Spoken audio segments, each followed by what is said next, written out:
In today's video, I'm going to teach you how to add a new view to a Notion database. If you want to organize the same database in different ways without creating duplicate content, adding views is one of the most useful features in Notion. A view lets you look at the exact same information from a different perspective. For example, you might want to see your tasks as a table for detailed editing, as a board for workflow stages, or as a calendar to track deadlines. The great thing is that all of these views connect to the same database, so you are not rebuilding anything from scratch. To begin, open the Notion database where you want to add a new view. This can be any database you already use, such as a task tracker, project planner, content calendar, or client list.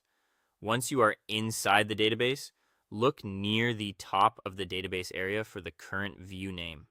In many cases, you will also see a plus button nearby. Click either the existing view name or that plus button to open the view options.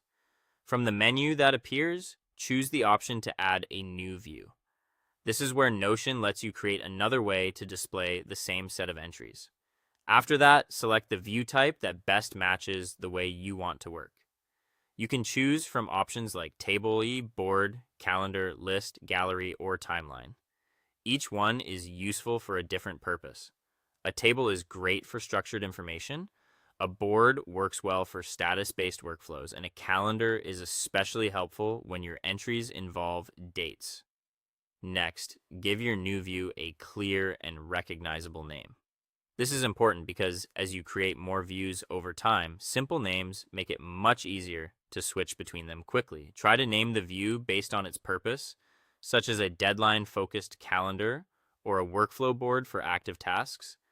If needed, you can then customize the view by adding filters, groups, or sorting. Filters help you show only the entries you want to focus on. Grouping can organize items into categories, and sorting helps arrange them in a logical order. These settings are optional, but they can make the view much more useful and easier to read. Once everything looks the way you want, save the view. After that, you can switch between views anytime depending on how you want to work with your database in that moment. This is a simple feature, but it can make your Notion workspace much more flexible and efficient.